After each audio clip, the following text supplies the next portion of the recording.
Okay, you ready to get the show on the road? Yep. Well, hello. Welcome back to another show, an episode. I don't know what this one is. Is it 0104? I think so. Something like that? Okay, we'll call it that. Okay, if I'm wrong, then, well, I'm wrong. We're not perfect. We're only pianists, right? Okay, so anyways, the wonderful gentleman over here, our good doctor. This is... I'm Mark. Yes. And this wonderful fellow is... Elmer. And we are... Marc and Elmer's PSI. Piano Scene Investigations. And welcome back, folks. Yeah. I know we've been gone a while, and I could feel your love just coming through the camera. It's wonderful. Before we get this show on the road, I'm going to give a shout out to our favorite piano polish company. What style shall I do this in? Coffee commercial? Go for it. Okay. He says, let's reach out.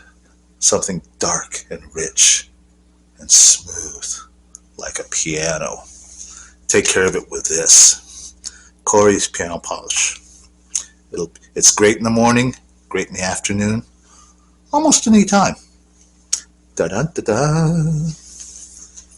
How's that? It's good. Okay. You're getting good at that. Well, I'm also a little high on sugar right now. Uh-oh. And so this could go very quickly, at least for me. Did you go to Mrs. What's-Her-Face's? I'm sorry? Mrs. What's-Her-Face's. Oh, Mrs. Goodman's? No, I didn't. No? No, Mrs. Goodman's is a bakery shop. They're open, believe it or not, they're only open like, what, 4 days a week? Yeah.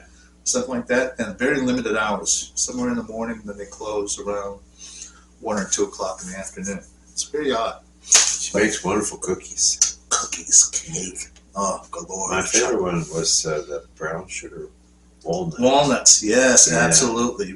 Wonderful. Brown sugar walnut cookies. If some of you Columbusites out there, Columbusites have never been to Mrs. Goodman's Bakery. It's right there in Worthington on High Street, right? It's a little bakery, but bakery with a big heart. Yeah. Better yet, cookies and cake. Can't beat that. So, anyways, what have you been up to? How's teaching? Good.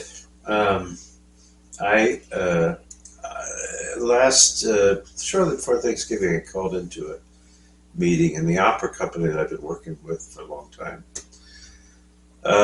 Seems to be having difficulties.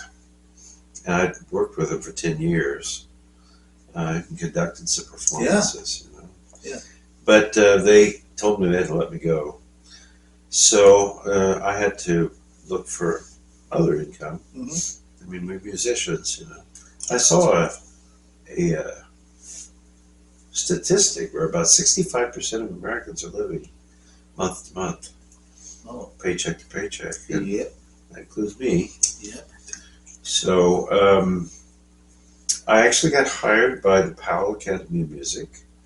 They have several different branches, but this one's just up the road here in Lewis Center. Mm-hmm. And I've got some wonderful young students I've started to work with. Yeah. They're all South Asian girls.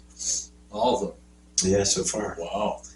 Really very devoted, and smart, and hardworking. One of them is taking piano and voice. Ooh. And the other one is this brilliant little mathematics genius. She's a sweet kid named John B. And I've seen some other students that are probably deciding whether or not to continue to take lessons or not. There were trial lessons beginning. And then I got called up. This is always hopefully a good sign. By a private music school in Westerville. And I was contacted by them. They wanted to meet me and have an audition and an in-person interview Tuesday afternoon with the owner. Seems pretty promising. Cool. Do you have any follow-up with your thing? My final thing? Well, okay. Well, this past year, I had to say, I was forced in a corner to say goodbye to my old church job, you'll recall. Kathy, her contract with the hospital expired, so she had to look for another job as well. She's a nurse. She's a nurse, yeah. So they wanted her to go back to school and get another degree, but who could shell out the money for that? And she didn't want to go back to school. So you figured all the years she spent as a nurse wasn't experience enough. Wow. So, but anyways, so basically, I'm hoping my phone keeps ringing as far as piano students go. I'm still playing at Bon Mar, the department store. Come by and visit sometime. I'm usually there on Saturday afternoons, 3 o'clock till about 7 o'clock. So there's some fun times there. You know, I keep the customers singing and dancing down the aisles with our top 50 tunes from Casey Kasem's show. Now, if you listen to tunes I play, it's mostly 80s music, so now you know how old I am. But anyways, other than that, I'm still teaching on and off. And surprisingly, I have 4 or 5 adult students. And God love them. They practice. They love having their lessons, and they're having a good time. But once again, they're all adults and they have jobs, and so their lessons, sort of have to take a second seat from that, or a third seat. Well, let's just say, and I don't mean this is a pun, I'm a bench warmer. So, but other than that, let's see. Oh, believe it or not, I did get a call from, I don't know if he's an administrator for the Central Ohio Symphony. Oh. And so, yeah, I know. I thought, wow. He says, and they said, we'd like for you to play for us. Ooh. I was like, oh, really? And I was thinking, how many concertos do I know? And then he said, it's for a fundraising dinner event. Oh. And so, oh, okay. So that's what it This is the orchestra based up in Delaware. Yeah. Yeah, it used to be a college community. Delaware, Ohio. Yeah. It used to be a college community orchestra, but I'm told it's not that anymore. No, it's a professional organization. Yes, it's a professional organization now. Yeah. I would imagine. Do they have like ringers from Pro Musica or? Could be. I know that there You know are what I some mean? people at Pro Music that play for them. They have? Yeah. Okay, so they have a few ringers there. So it's not just Pro Music is a professional chamber orchestra in Columbus. They're really quite a good little group. But anyways, so that's coming up in a couple of weeks, and I guess it's just your average dinner time music. So I'm supposed to keep it nice and serene and quiet, and not be able to play above conversation among the tables. So, so we'll see how that goes. Anything else? Oh yeah. Last time we talked, I was over at the book sale. Once again, we're at the book sale. and the Sasquatch brothers were not there. So I guess this is a good introduction to our first segment of the day, PSI, High Plains. Oh, you guys get to wear hats. Thrifter. Get the hats, but Oh, we get to wear hats.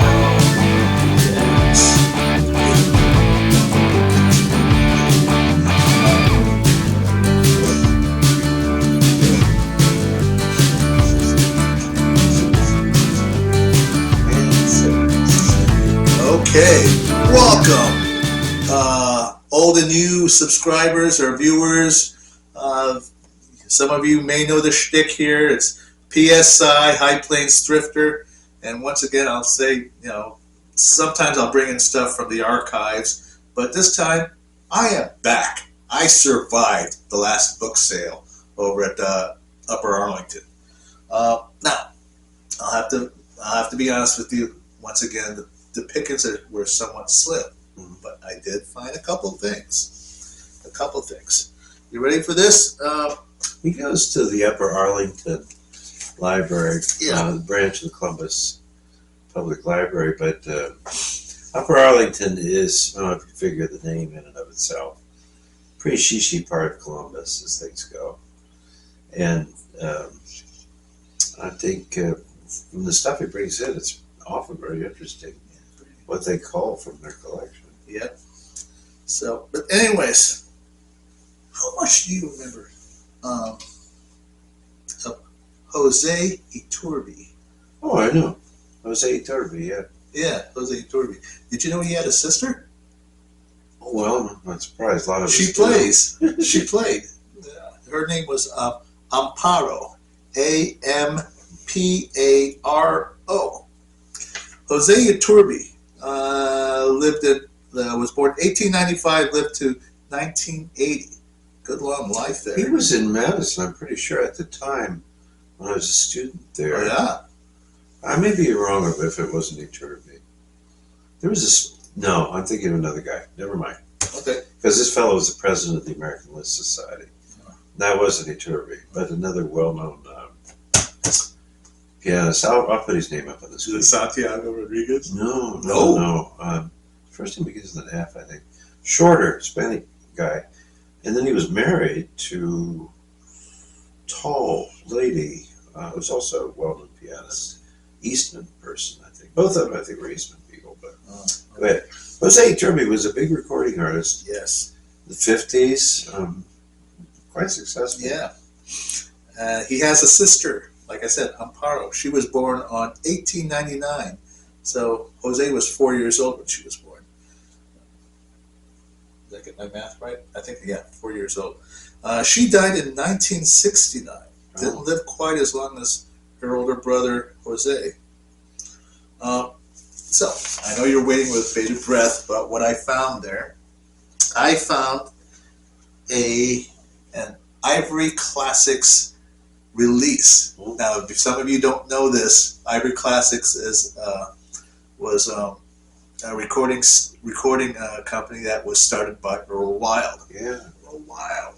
Yeah. And here it is, Jose Iturbi. And this was obviously a library item. It still has their sticker, Upper Arlington Library. Can't get it out.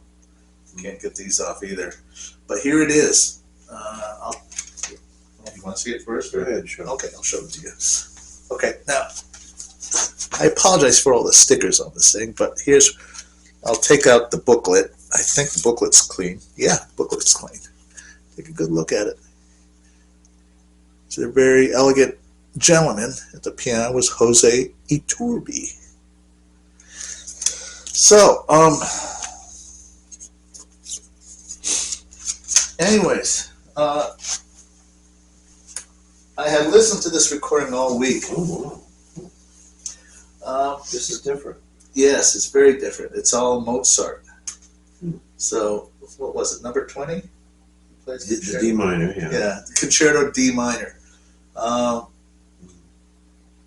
He's sort of a very quick-paced.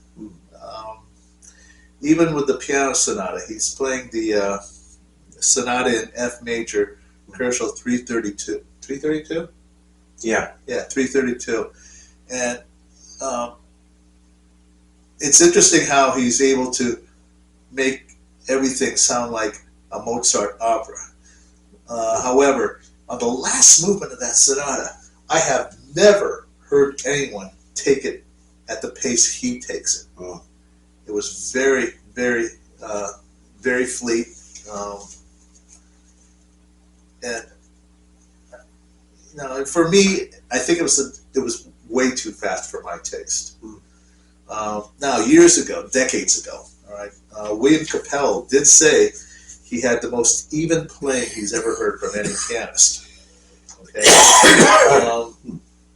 I looked him up in David Dubal's book, and apparently he was quite, he was a very adept pianist. He played brilliantly in his younger years, but in his later years, and I'm quoting David Dubal, he says that his playing became rather shallow and not always technically secure. So that was in his latest years. And some of his critics seem to claim that maybe it was because he had a career at Hollywood, being a screen actor as well. He's made a couple movies. He did the soundtrack to the movie Song to Remember, if you all recall that. This is about Chopin, a rather drama bio about Chopin. But he's also done other movies. He did a comedy where he was seeing the mother of three daughters. They were sort of dating, and the three daughters kept thwarting his every, opportunity to be with their mother. And so, the final scene shows them, having some kind of consolation and, basically letting them know why he's seeing their mother. And you get to hear him and his sister play two piano in that movie. You get to see them both right there on stage. Huh. I think it was an arrangement of the Ritual Fire Dance by Defia. It was for two pianos. It was brilliantly done. So if any of you remember what that movie was called, I don't seem to remember, but he was actually very funny in that movie. And he must have been quite a sport because, concert pianist, he was not, one of these. He was willing to be a good sport and take all the, the butt end of all the jokes and stuff. So. But he was a good actor, huh? Oh, well, he was sound. He was sound. Okay, he was sound. Anything else about Iturbi? William Capell. I had crossed paths with him when he was a teenager. Apparently, William Capell in New York had won an all-city piano competition. And the top prize was a turkey dinner with the maestro himself. Wow. So, yeah. Anyways, he's definitely earned the respect of William Capell. I wonder if it had anything to do with Eastman. There is a biography in there, but these recordings with the concerti. Yeah. He does the two piano with Mozart, the tall Mozart. Yeah. With his sister, and it says Jose Iturbi conducting from the piano, the Rochester Philharmonic. Rochester is where the New England Conservatory is, right? Eastman School. Yeah. Yeah. Now, what's the difference between Eastman and Eastman Kodak? Oh, well, Kodak is the photograph people. Yeah, I know, but the name was Eastman. Eastman? Yeah. Eastman, okay. Yeah, that's what I was wondering. Okay, now. That's where Godofsky was. Where, Eastman? He was up in Rochester. He was? Yeah. Oh, I did not know that. Okay, well, cool. Godofsky. All right, so the second item, as if we don't have enough books about Beethoven, this one I have never seen. This is new for me. The big old book like this, hardback. Oh, George Marek? And yes, it's called Beethoven, Biography of a Genius by George R. Marek. I got that one. You have this one? Yeah. Oh, cool. It's about the same size. There it is. And it was a library item. You could see it here, Upper Arlington Library. It was stamped right there on the pages. It says, just big letters, discarded. Oh well, bummer. So if they do something like that, does that mean nobody's really borrowed it for a period of time, so they don't think it's worth having on the shelf? Or do they have another copy and they decide to That's a good liquidate question. one? I don't know. Because that's an important biography. It's a very important George biography. Henrik. Yeah, it's got. It's not the newest scholarship, but you know, you can always draw the line somewhere. There's plenty of great writing done earlier on. And he's done others. Yeah. He's done. Look at this. He's done. Let's see. Front Seat at the Opera. Puccini, a biography which he published in 1950. The World Treasury of Grand Opera in 1957. Opera as Theater, 1962. Oh, and look at this. 1967. Richard Strauss, The Life of a Non-Hero. Huh. Have you heard of that one? No. Yeah, either have I. Interesting. Here, in case you're wondering what he looks like, or what he did look like. Is he still around? No. No? Okay. There's a picture of him in the back. See? That's George Marc. So this was his service to our classical music world. Nice picture, huh? Yeah. Yeah, that's a hefty book. See the inside? Yeah. It's green. Green. The cover. Oh, Isn't it? I think so. Mine's the copy without the slip cover. Oh. It's the same book. Yeah. It's really incredibly researched. Yeah. There's a lot of quotations in the body of the text. It's Wow. good book. Oh, Good for you. You'll read that one? I may, unless I find the time. Okay. All right. Anyways, once again, looking through the archives, I don't have a whole lot to say about the slim pickets they had over at the book sale. I wish there was more, but a lot of the people I met there were very, were somewhat disappointed as well. The only people that were actually excited were some of the people that were, I guess, vendors. They all had their phones out. They were looking at these books and going beep, beep, beep, beep. So, and anyways, they were wondering what I was doing there since I only had a small bag. That was it. So, all right. How many? Do you remember a while back when we talked about all those movies that they were starting to come out about composers and musicians? So far, we've had Tar. Oh, yeah. Modern things, yeah. Yeah. Who else was there? Was Bernstein? The Bernstein movie, yeah. What was that? I never saw that. Was yet. that Maestro? I don't remember. It's about his earlier life Yeah. with his wife. I'm still waiting for the John Malkovich movie to come out. Yeah. That one's supposed to be, was it Chelibadake? Yeah, Yeah. Chelibadake. Yeah. So, John Malkovich. Boy, that's something. And then you sent me the Handel one.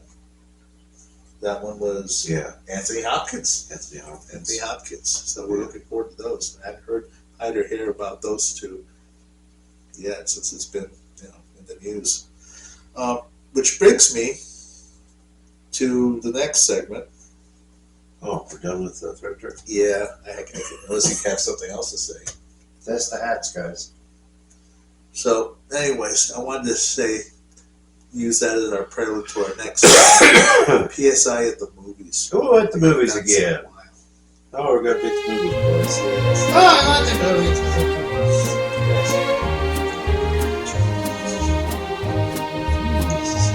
So you guys know where our hats are? We're not getting that.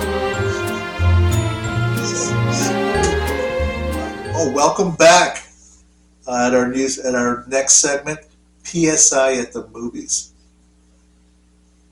It's amazing. It's still here. I mean, we've been gone for a couple of weeks, and I still smell it. Oh, it's fresh popcorn. It's not old.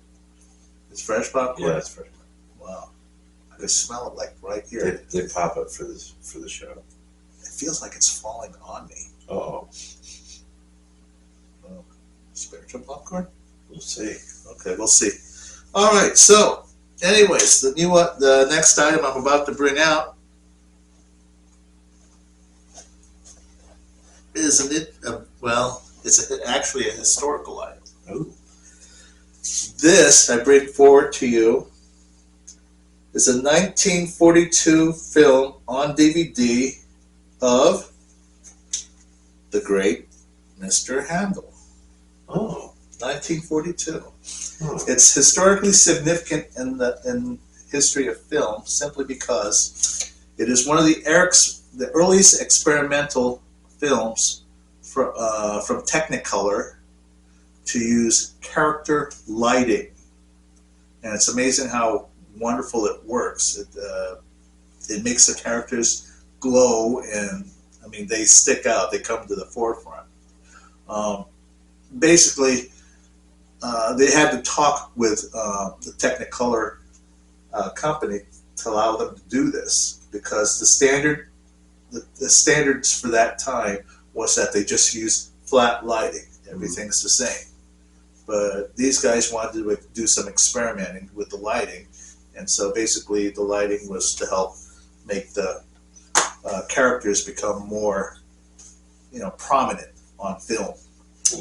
So, yes, I got to see it a long, long time ago. So I was, I don't know, how old was I? I think I was 12. It was on the United Artists series, on Saturday or Sunday afternoon. So it is a 1942 film. Lord Ranks GHW Productions Limited produced it. The Handel's music was actually orchestrated and conducted by Ernest Irving. Have you heard of him? I've heard of him, yeah. Ernest Irving.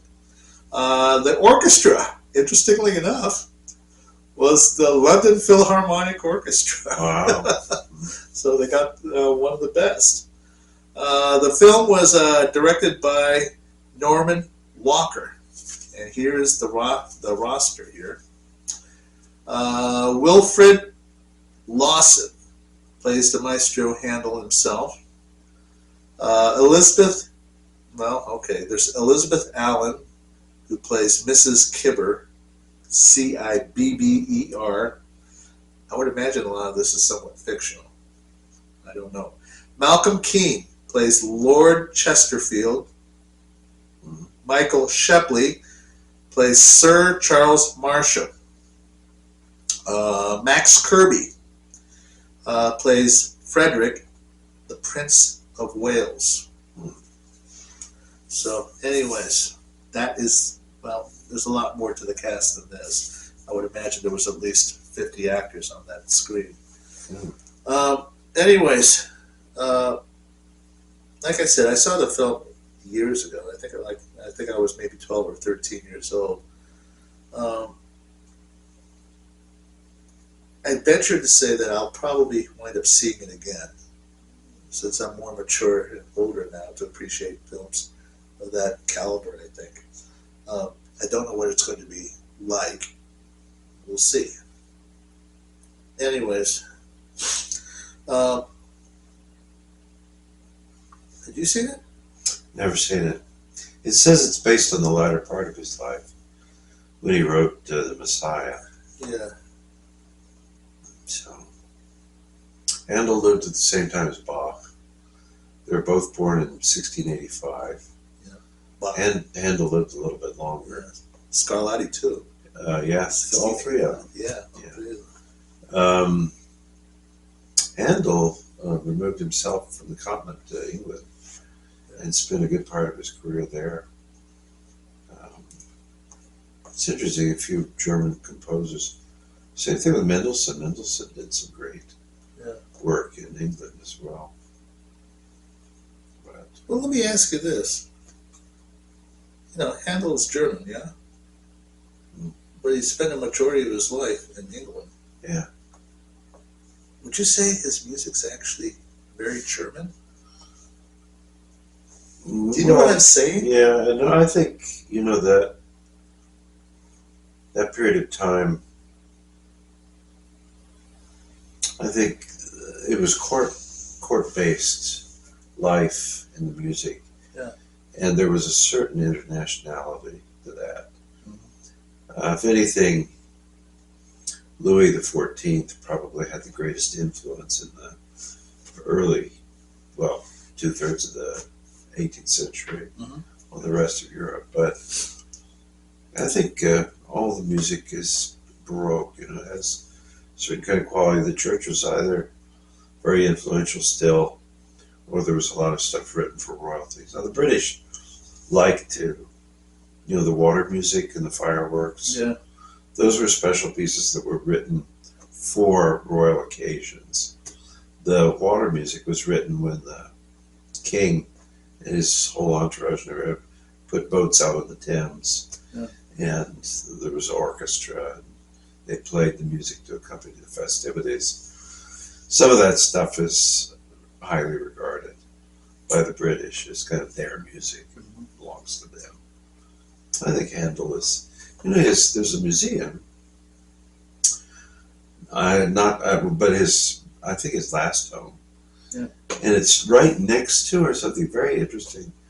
I forget who the artist was, but a 20th century, 60s vintage, I think guitarist, black guy. I can't remember who it is. But his house is either next to Handel's or even owned it at a period of time. I forget. But he's buried in England. But I think the Baroque music has a certain universality to it. Yeah. As did classical music as well. It's only in the 19th century, with the rise of, changes, politics and life in the 19th century, that you get probably the first true nationalistic kind of styles, different people associating with it.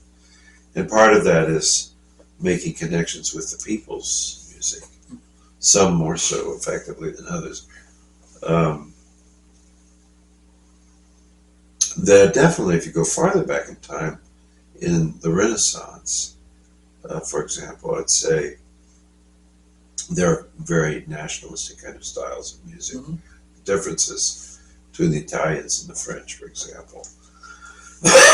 And Bach was the great collector. I mean, he took music from all over Europe and either adapted it or reorchestrated it or wrote it.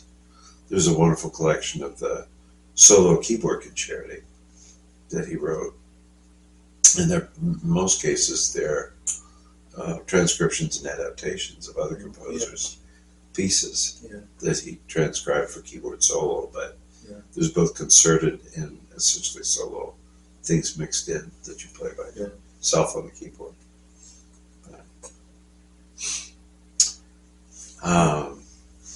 I'm not sure why, but maybe it's just because Handel wrote a lot for organ. Oh, yeah. And then the British have an especially strong tradition of choral music. Yeah. So there's a lot of music written in that vein. He also wrote operas. Yeah, he did. And the standard back then was Italian. I mean, everybody wrote in Italian. Mozart was one of the first to actually write an opera in German. And a few things, the Magic Flute was written in German. But the Impresario was actually written in German. I've never been as turned on by Handel. Not that the music isn't wonderful in many cases, but just not much for me to do as a pianist, right? I mean, compared to Bach, Yeah. or Scarlatti.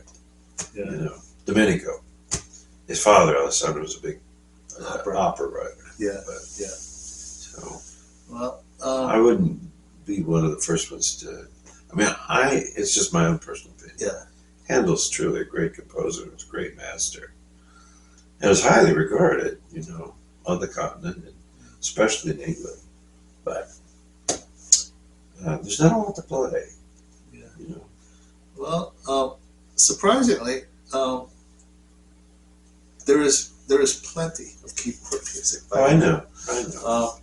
There's it's interesting to note that that Handel and Bach never met. No. The closest they've gotten was they were in one town, not quite at the same time. They missed each other by one day, from what I remember. One day. They auditioned for the same job or something. I don't know what it was. I have absolutely know what the story was. I just remember reading they missed each other by one day. Handel was Saxon. Yeah. He was from Saxony, which is until recently been part of East Germany. From Halle, which is a very famous opera house there in Halle. Okay. My German brother Klaus, he did a lot of productions at Halle Opera. Yeah. But interestingly, Handel's dad wanted him to be an attorney. He wanted him to study law, and he, you know, studied music on his own. And you know, one of those guys that kind of created his own life and his own destiny. Yeah. I mean, Scarlatti came from a musical father. Yeah. Bach is from eons of Bachs. Box. Yeah. So, Yeah, the unfortunate. but Handel is in a certain way self-motivated composer and musician, and interesting, not so unusual for people to work and live in foreign countries at the time, but there is in the virginal school, in the works of John Dowland, John Bull. Yeah. Now that is coming out of the Renaissance, early Baroque period. There is a very English school. Henry Purcell, who died of an Aeneas famously. Handel is kind of the bridge between the great English composers, William Byrd. I mean, really amazing, genius composer, John Bull, William Byrd. I'm trying to think of another one. Gibbons. Orlando Gibbons. And then what? You got to wait until Elgar and Ray von Williams. And, I mean, he's a great British composer. And I mean, probably then people would say one of the greatest is Benjamin Britten, who's old, but Benjamin Britten is way up there. And then, of course, the 20th century, there's a reawakening of, one might say, really innate British talent in composition. But Handel is this massive bridge. I mean, for a while, there's the great virginal school. Then there's Handel, and then Mendelssohn shows up for a while. And then you get the later 19th century composers. Gosh, how many can you name? William Walton. We forgot William. This 20th century, But the 19th century was Holst and Ray von Williams, I think. I think it's 20th century. He's more 20th century. He's more 20th century. But Edward Elgar's in the 19th century. There's a bunch of them, too, whose names I know, but I know less about their music. I'm trying to think of I'm always fascinated with the name Burt Whistle. Burt Whistle. Burt Whistle. What's that? He was a 20th century He was? Oh, wow. B-I-R-T Whistle. Burt Whistle. There's a pianist composer I'm trying to think of. Oh, gosh. I told you, we talked about him once. I called him sort of like the English version of Rachmaninoff because his music looks just like that. I don't. Bowen. York Bowen. Bowen. Y-O-R-K. Bowen. B-O-W-E-N. Well, I know when we collected those recordings of the forgotten past, especially the French school and there's English pianists. There are quite a few people. I mean, the English kind of had their own kind of insulated world Yeah. in a way. There's some really good talent, Oh, excellent. but I mean, you gotta wait till you get to maybe Myra Hess. Yeah. I mean, there was Harold Bauer, of course, but I mean, Myra Hess was big time. Yeah. And more recently, there's some great British artists. Your friend Leslie Howard Leslie Howard. and Grosvenor, Benjamin Grosvenor. Grosvenor. Yeah. And there was a guy that won the Tchaikovsky, but he was Irish. Barry right? Douglas. Barry Yeah. Douglas. I'm trying. Yeah. Stephen Hough. Stephen We forgot Hough. about Stephen Hough. Love Stephen Hough. Yeah. Yeah. Especially, I mean, he's become a different artist, I feel, in more recent years. Yeah, he has. He was kind of a wild virtuoso Oh, yeah. early on, and people compared him to even the sound the way he played to Horowitz. Yeah. I remember I went to a live performance in Madison, one with Ellsworth, Yeah. and he played the Four Scherzi, Yeah. I remember that. and I don't know, probably the Four Ballads, the Scherzi and the Ballads.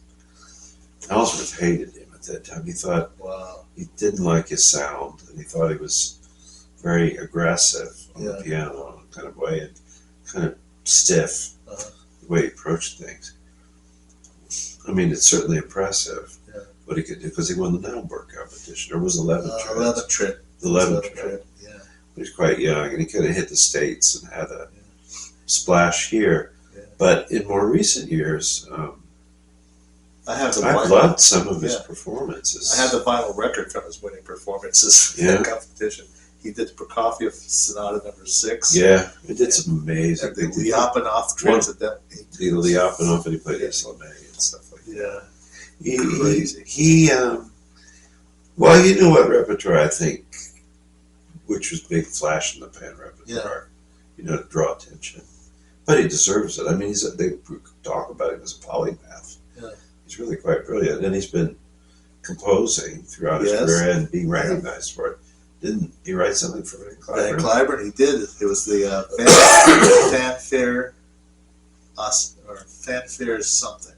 Yeah. I can't remember. The piece they all have to learn. Yeah. Right. Yu Chan Lim had to play it, and Anna Ganu Shaney had to play it.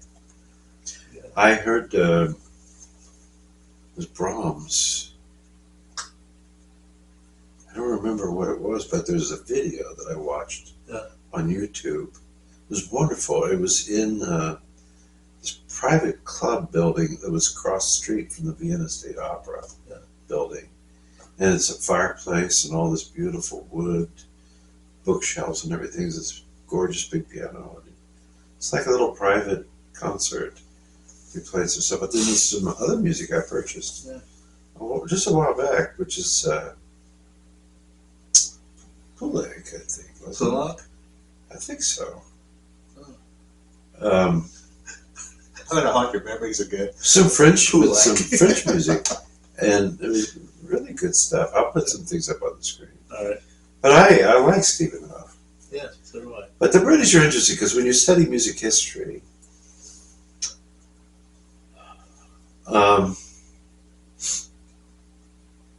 because let's put it this way, in the one might say the common core of music history. Okay, let's say Bach, right? Yeah. In many cases, because I didn't even know about some of these composers as I got to know them in school. But everybody, you start with Bach, you go through the big 3 B's, and let's face it,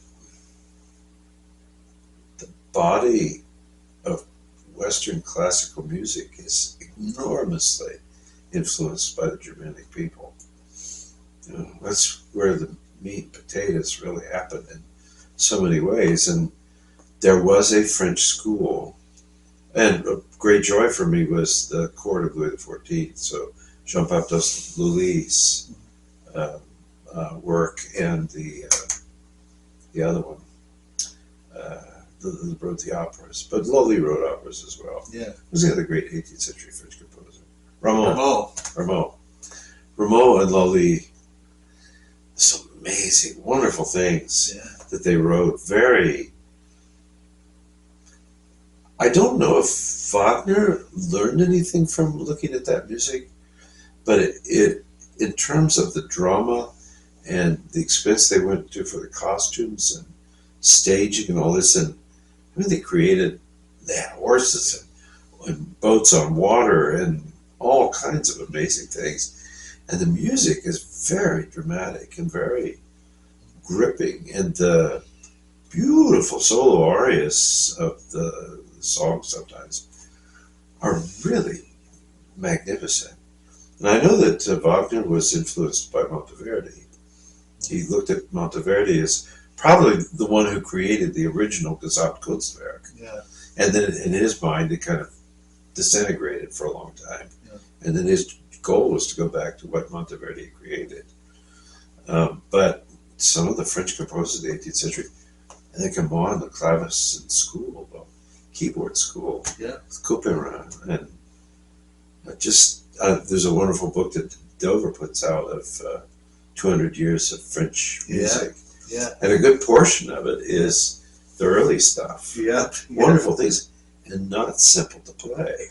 No, it's not. Sometimes it's quite complicated, especially when you get into Francois Couperin. His father, Louis, was also a great composer. Yeah. But it's Francois who had this whole school of ornamentation, very specific to him, and the symbols they use to play them in the way that they work is actually a very useful treatise on knowing how to play that 18th century music. But it's different from Bach. The use of the ornaments, especially in Couperin's music, is so different. But I mean, as far as the British go, I mean, you know, we learn all about Handel because he's important, the 18th century, and then they kind of stick him in England because that's where he worked. In my training, maybe I had a very strong Germanic background. We covered everybody. We talked about everybody.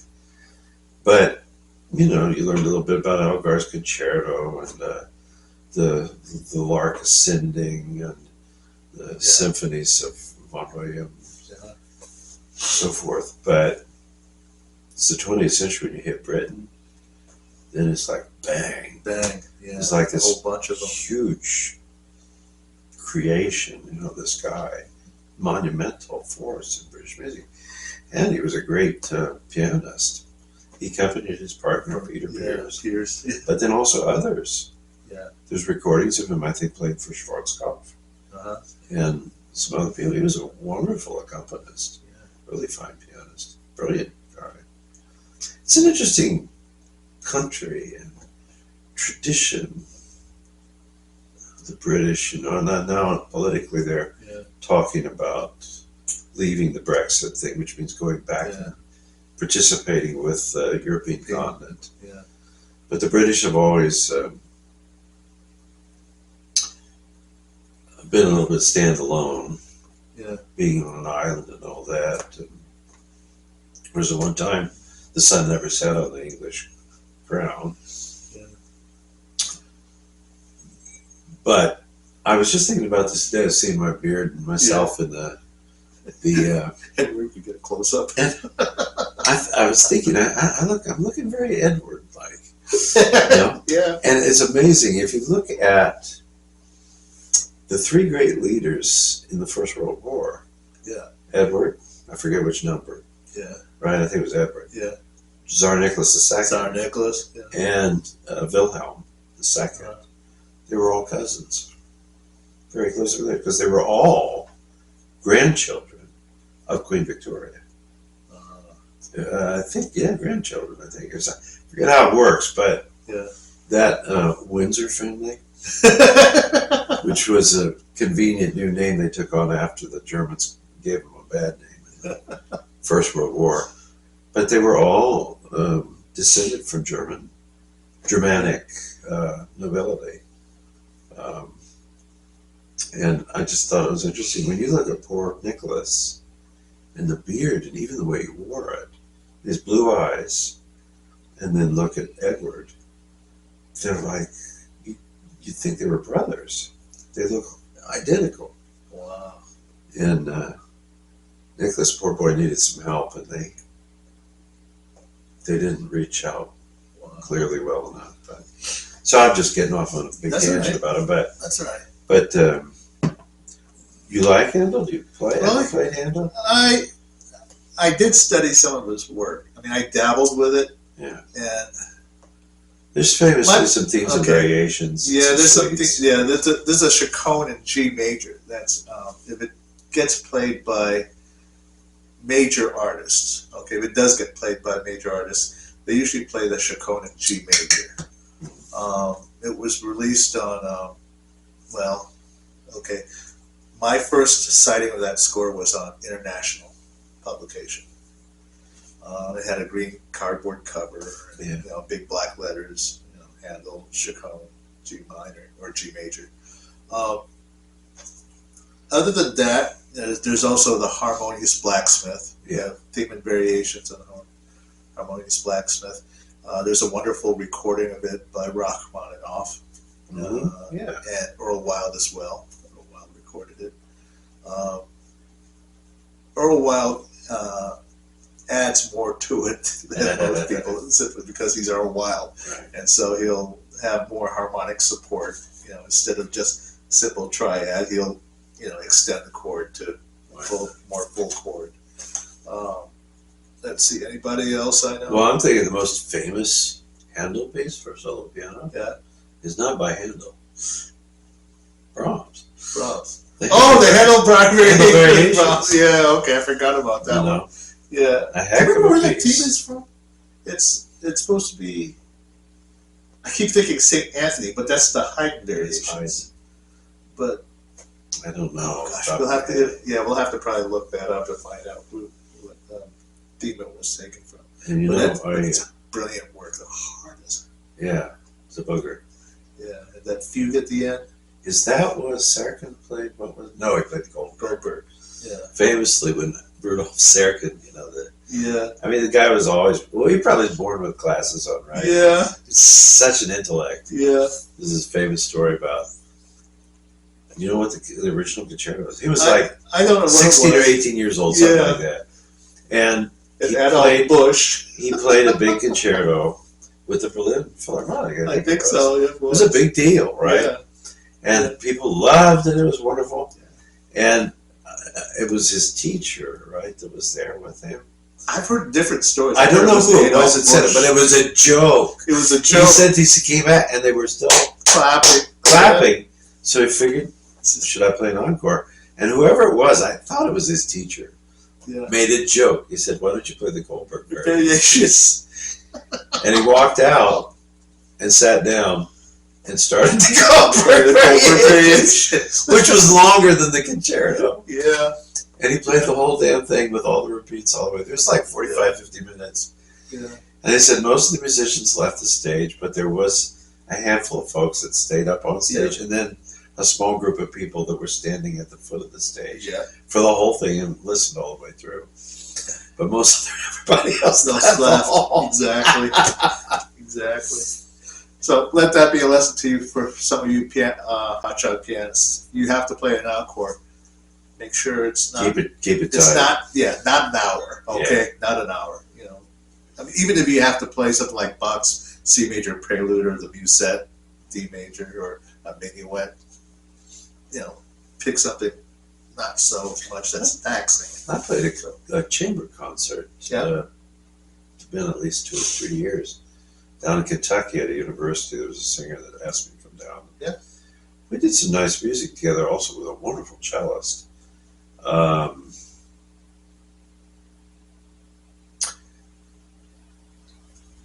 Well, we did some Bach together, so keyboard, cello, continuo, and Bach.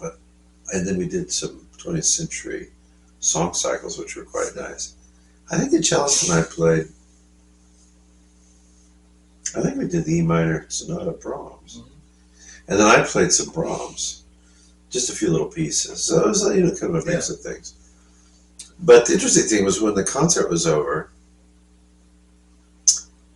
one of the things I played was one of my favorite pieces of Brahms, Opus 118, number 2. Yeah. What's the title of the piece? Ba-da-dee, ba-da-dee. Oh, it's intermezzo. Intermezzo. Yeah. In A major. And I play it very well. I like the way I play it. It's a nice And wonderful piece. the audience did too. So Oh, I'm sure they there's a did. handful of people that came up at the end of the concert. And they said, would you please play the Brahms one more time for us? Oh, And the singer he said, well, yeah, sure, whatever.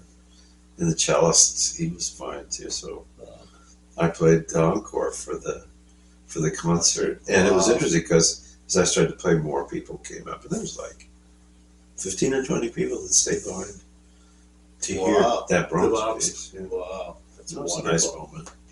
But in general, Schnabel never Yeah. played encores.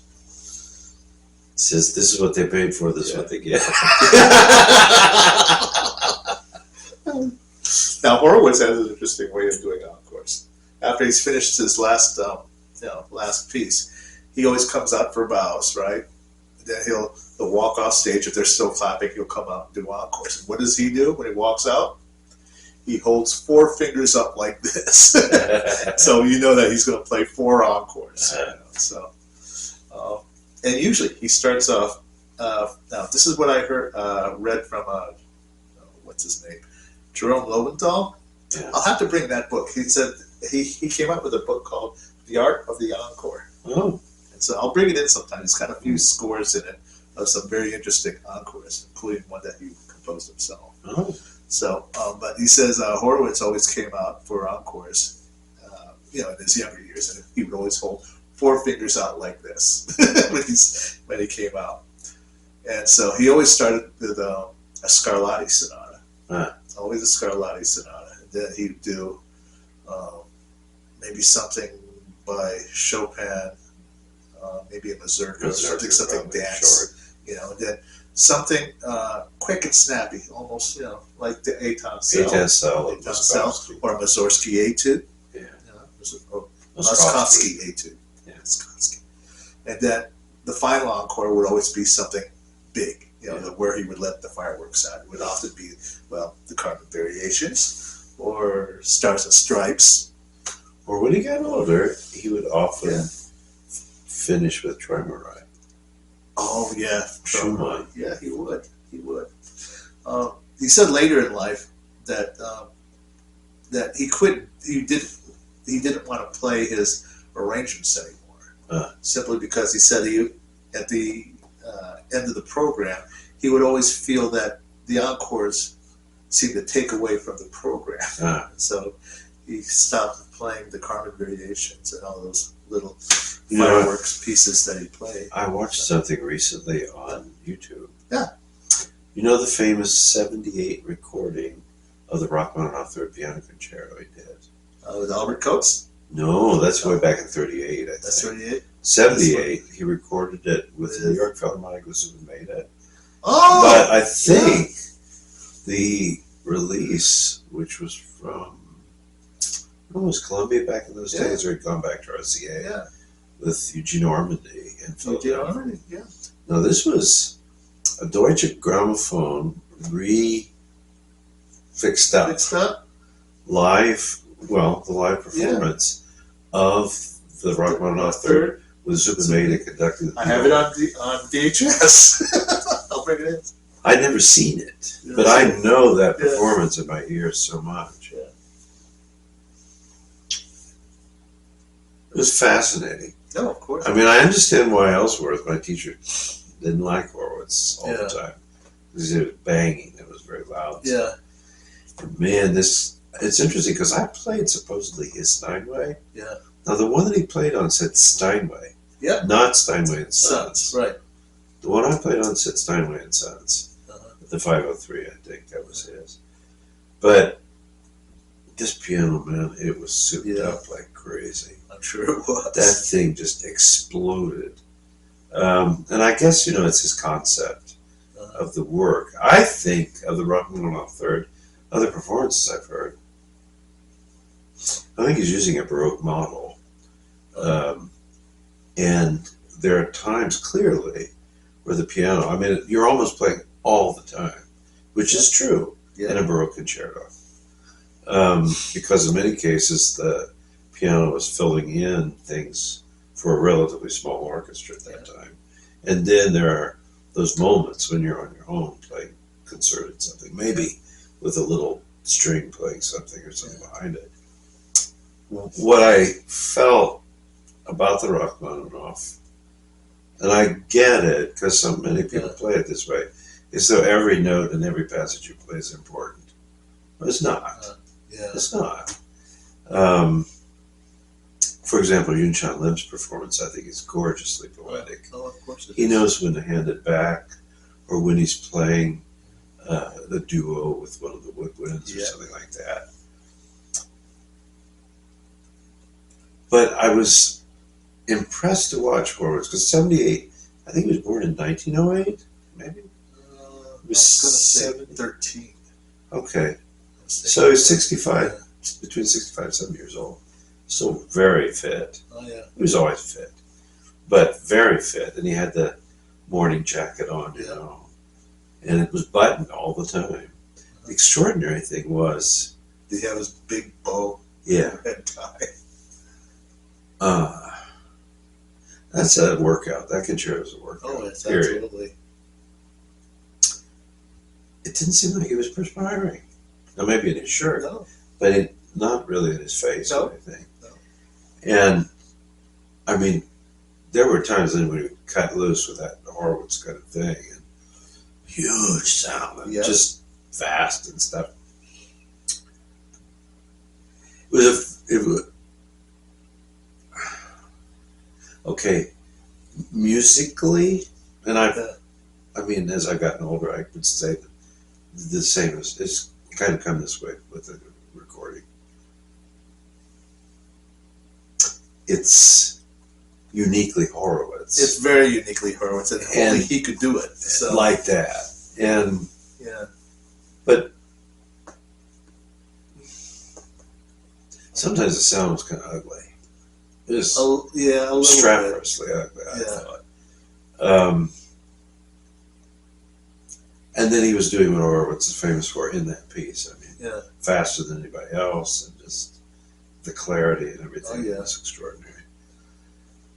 What I was really impressed by, two things, is Zubin Mehta must have been on pins and needles. He was younger, but very clearly an amazing conductor in terms of keeping it together. I mean, he's watching down the whole Horowitz time. I know he was very carefully, and when he's taking those rather extended allargandos, and the hands just, and then, but it's amazing because the entrances with the orchestra, maybe except one time, I thought, but otherwise, amazingly together. And then I remember hearing the New York Philharmonic playing in the 70s on TV, on a little TV. But then I have recordings from back in those days. They were a hell of an orchestra. I heard people sometimes pan them like, all the real great American symphonies are Cleveland and Chicago and Boston. And I know that some people always complain that Avery Fisher Hall was not the ideal acoustic space for them, and they've apparently changed it in recent years. But my God, they were a great orchestra. They played so passionately, and you know the way the Americans just jumped on the Russian music in the 20th century? Oh, of course they did. I think some of the greatest performances and exciting performances of great Russian works is by American orchestras. They they really got the heart and the emotion, and it was a brilliant performance on the part of the whole bunch. And David Horowitz looked happy with himself at the end. Oh yeah, I mean, but I was interested a couple of times. It was very interesting. He looked up at Mehta watching. And these huge eyes, they looked so young and vulnerable. And like, you know, I got to pay attention right here. Oh yeah, exactly. Particularly the waltz section at the end of the second movement, where he had those triplets runs on the right hand, and the left hand was going like that, and he had his eyes on that baton that whole time. he was like looking at him, and then he got to the end and he was able to breathe easy. I think it's a good. Just before the third movement. I think that performance bum, bum. is a good lesson Yeah. for anybody Yeah. who wants to perform with orchestra. Yeah. And it's that kind of, I think, that I think might be a kind of a golden era of 20th century Yeah. concerto playing in this sort of kind of Oh, this yeah. attitude Yes, of it is. big orchestra, Yeah. big piano, and they're fighting each other, which was Horowitz's idea of what a concerto was about. I think a lot. The only time when I really hear him play brilliantly and he behaves himself, Yeah. is the Beethoven Fifth with Toscanini. That was his dad, right? His father-in-law. Father-in-law. You don't go up against Toscanini. Yeah. But on the other hand, there's this Yeah. recording that he does of the Brahms D minor concerto Yeah. with Paris Symphony, I think, Yeah. with poor Bruno Walter conducting. Wow. And it's Brahms, you know, It is Brahms. and Bruno Walter. And by the time he recorded, this was like in the 50s, right? Bruno Walter's an old dude, Yeah. right? Yeah. I think, or it could have been in the. It was either before or after the Second World War. Horowitz just leaves everybody in the dust in the third movement. It's a reckless, wild, James Dean kind of car race through it, and it's a feud. And I think Walter sets it really well. Yeah. One would expect. Yeah. But Horowitz just, and you hear certain stories he tells when he was young. You know, there was the famous one where it was with Adrian Bold or some Thomas Beecham. Beecham, was it? The Tchaikovsky, his debut. In London. Yeah. And they played it. It's very famous because Horowitz just did the same thing in the last movement of Tchaikovsky. Yeah. Beecham just took this very gallant English kind of tempo, and Horowitz, no.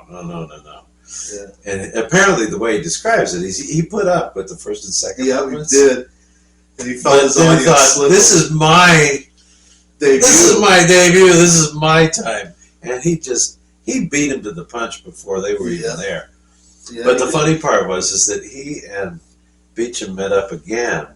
Oh, and he said the first time they did it, Beecham often did this, conducted by memory. But Horowitz says, but he didn't know the score. And so, second time when they met up, and he told it, so Horowitz telling the story. He said they met up, and Thomas Beecham says to him, "Mr. Horowitz, this time I have the score." Anyway, it was nice to talk about that. It's nothing to do with George Frederick Handel. No, but still, somehow we got from George Frederick Handel to Brahms Handel variations to, somehow to the Brahms Concerti. Yeah. And so, anyways, so let me tell you what I've been up to. Okay. Maybe we could start another segment here. We'll tell you wrong with it. PSI's work in progress. Oh. What do you think? Well, I have to figure out what it is and then figure out what it is. Okay. What have I been working on? Okay. Well, as you know, I've been trying to work on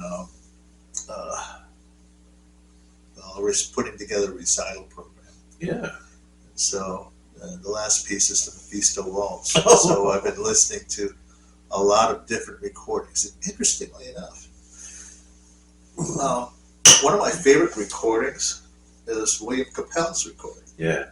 And as you know, his recording of the Mephisto Waltz is quite legendary. It's got, it's what practically created the band to begin with. That's a lost talent. That one and the Cacciatorian Concerto. Yeah, so that's super. If you don't know that, that's one you got to listen to. Is Aram Cacciatorian, the piano concerto, A minor, I think. D flat. Oh, really? Oh, yeah. Ooh. D flat. With William Capel. Yeah. It's a tour de force. Incredible piece. I mean, this is 10 years before Van Cliburn won the Tchaikovsky. Yeah. And he plays that concerto like it's his. There's nothing like it in the world. I mean, every performance and every recording that comes out of it can't be helped but compared to that recording of William Capell. I wonder if he would have said this if William Capell had lived. Yeah. But since he died, and then conveniently he wasn't competition anymore. Yeah. Leon Fleischer was quoted as having said about Capell, yeah, he was the greatest pianist of our generation, period. Oh, yeah. Fleischer said that. Fleischer, yeah. I mean, I've got some stuff of Fleischer. I mean, nobody can argue that boy was hugely talented. Yeah. But anyways, I was going to mention that his recording, the Mephisto Waltz, interestingly enough, borrows passages from the Busoni arrangement. Mm-hmm. So the part where he goes, the episode where he goes, he actually uses the Busoni passage instead. Yeah, opts for that one. It's more of the 16th note passage. Yeah. So that's what he borrows. Now, interestingly Oscar enough, Peterson kind of stuff. Yeah, also not quite Oscar. Now, interestingly enough, Van Cliburn's recording is interesting, in that he borrows past when you get to the cadenza before the final coda at the end. He borrows from the Busoni as well. There's a harp in the orchestra score, and he utilizes that on the piano. So you get to hear the harp just before you start the coda. Anything else? You know did you listen to Horowitz? I listened to Horowitz, and Horowitz's recording, he borrows from both scores and puts it together. Doesn't he add a few of his own little tricks? Oh yeah, he does add a lot of fews, like the ending where just before the to cadenza, where you have and in that he uses he doubles up on the octaves. Yeah. Okay, now in the score, you'll see that you have a D and a C sharp, and on the C sharp the hands need to come together. Well, he completely ignores that and just doubles up on the octaves, and he figures most people are not going to even notice that part. Yeah. But if you listen really closely, you can hear it though. So doubles up on the octaves, then the C sharp, F sharp, da da. Then he's got the chords, da da da da da. And let's see, anything else he does? Yeah, interestingly enough, there's a variation on that the lyric theme. Da da da dee dee da da da da da da, and there's a variation where you have the repeated notes. He opts for the Busoni arrangement. Yeah, he does. It's not. He doesn't use the repeated notes of the variation of that thing. He uses the Busoni, so you don't. And in a way, it's Horowitz, and you kind of understand why he's doing it. It sounds actually much more. Well, in his hands, it has more of an erotic quality to it. Okay, because you hear the darker tones. You hear the big chords. They're big chords, but they're done in a much more caressing manner. Okay, so it's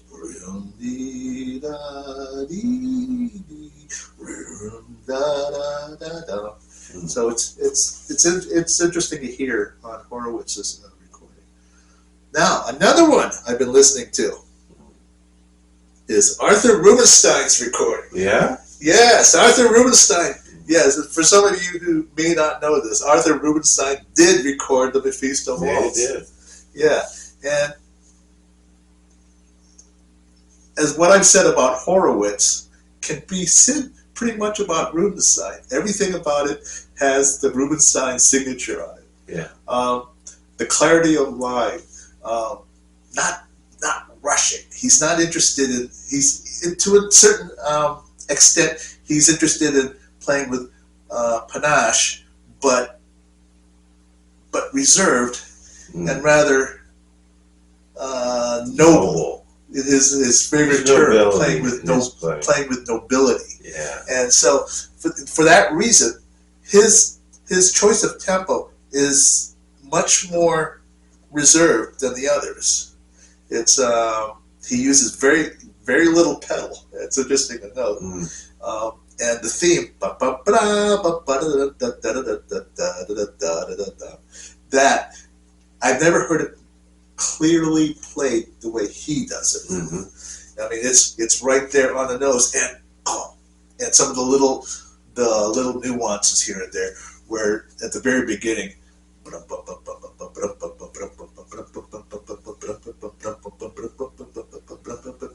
you could actually hear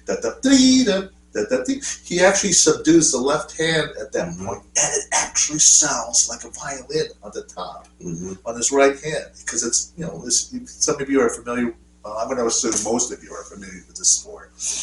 The violin is tuned with open fifths, and you can hear it on his right hand.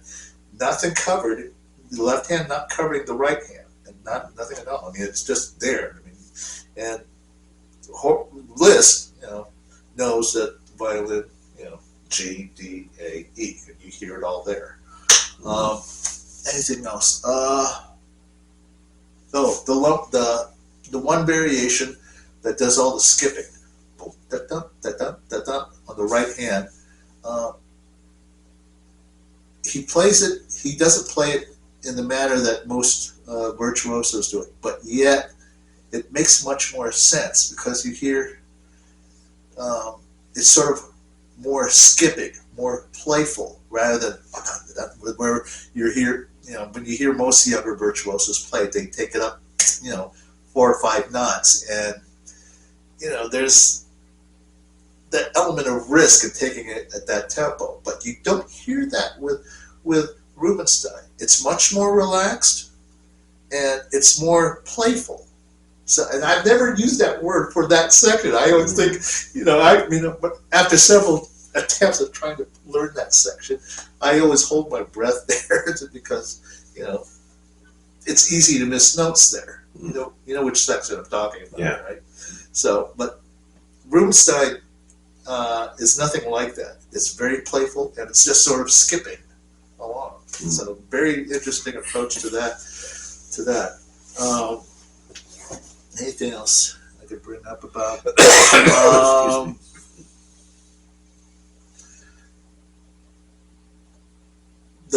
coda at the end? Rubinstein's approach to the coda. Not fast at all. Once again, it's much more.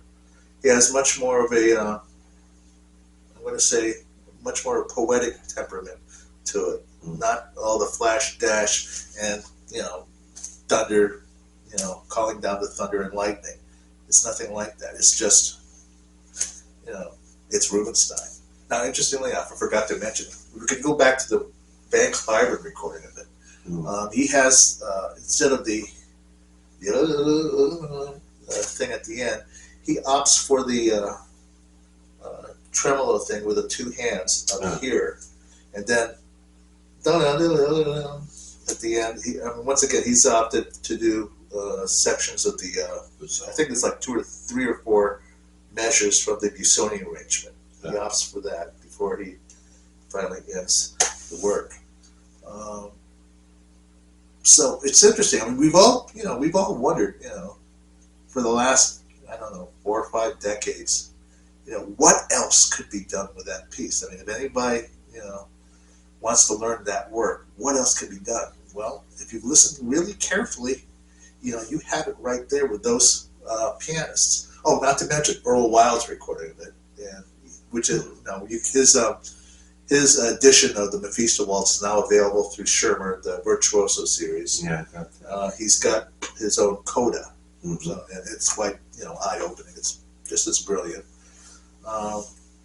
Plus a few, you'll also get a few of his pedaling ideas, and interestingly enough, the fingering, distribution of the hands, as if you had the hand for it, which I don't. So, but it does lend itself to a lot of interesting ideas. But and I want to say this: as much as I adore Earl Wild, okay, and I take his suggestions of the work very seriously. Mostly the fingering, Some of the pedaling you might want to, well, your best guide is this. Okay, what do you hear from the music? Somebody once asked Rachmaninoff after his recital, he says, how do you get your ideas of pedaling? And what did he say? He didn't say one word. He just pointed to his ear. That was it. So my advice is, if you're looking at the Earl Wild score, fingering, valuable. His ideas of phrasing, wonderful. The pedaling, yeah, I mean, some of the pedaling has good ideas. I mean, a lot of it is to enhance effect, some of it. Okay, so things where chords are more emphasized. That's another thing. How do you emphasize a chord, even when it's accented? Okay, even when it's accented. You look at the beginning of the score. Some of you haven't noticed, and I've not only noticed this for the last couple of years. Okay, the first measure of the Mephisto Waltz is a rest, a whole measure of rest.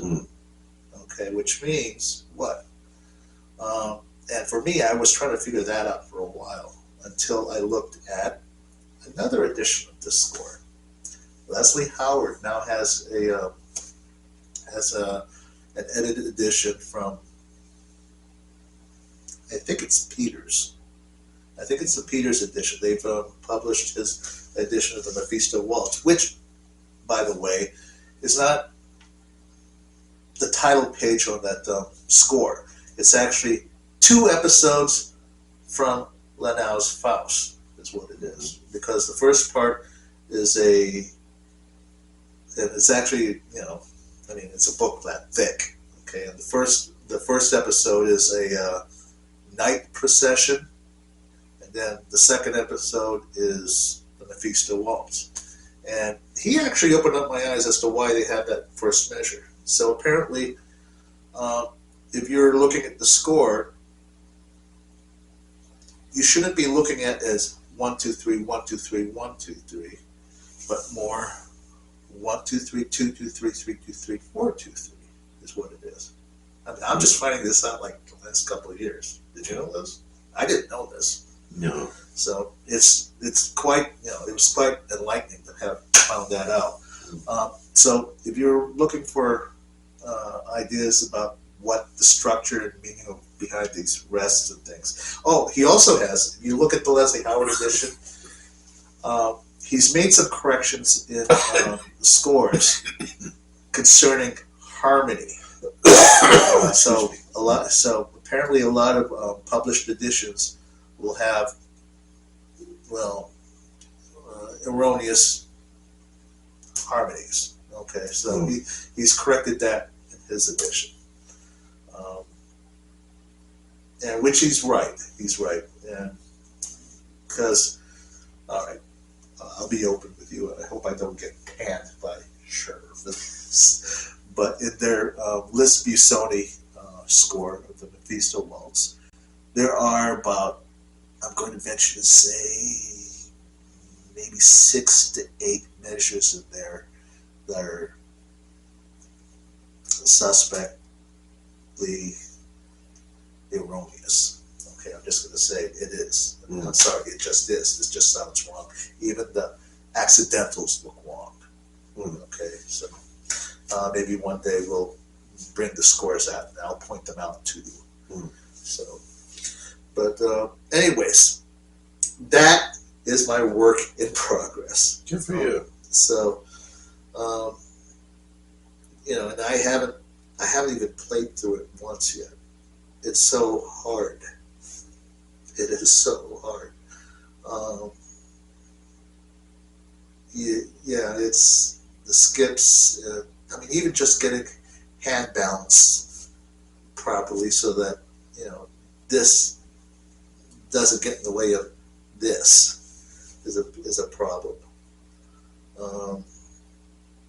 The wind blowing here, the one episode where it's supposed to depict the wind blowing. Be careful of that.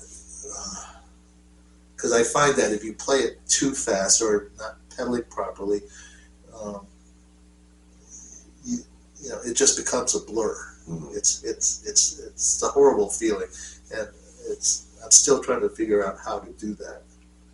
And it's just oh, by the way, the Earl Wild edition has some very interesting fingering for that section too. I've been fingering it a certain way. It's in all 5 fingers. He's got he only uses 4 of them. And it's quite interesting the way he's able to get that clarity. But anyways, I don't know. That's what I have for you. It's a very slow process learning this score. Maybe I'll, you know, from time to time, I'll give you updates of how I'm doing.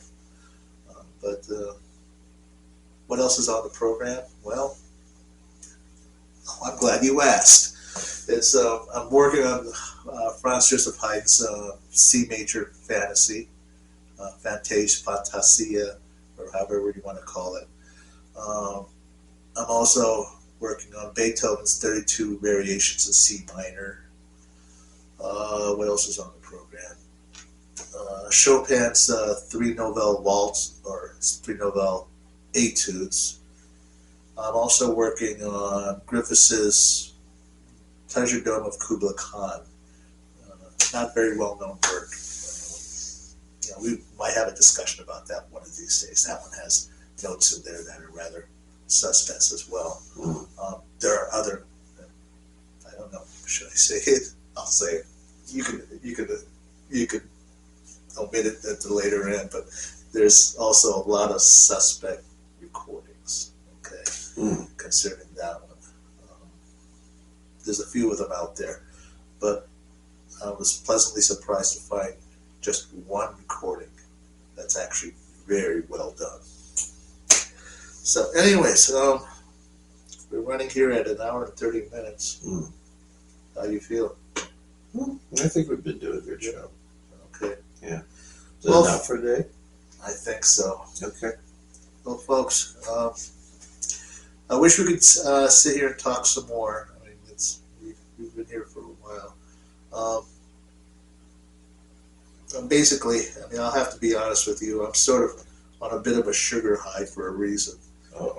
So, just trying to keep my energy up. We've been very busy working at home and working out of state and working out of town and running here and there. So, but anyways,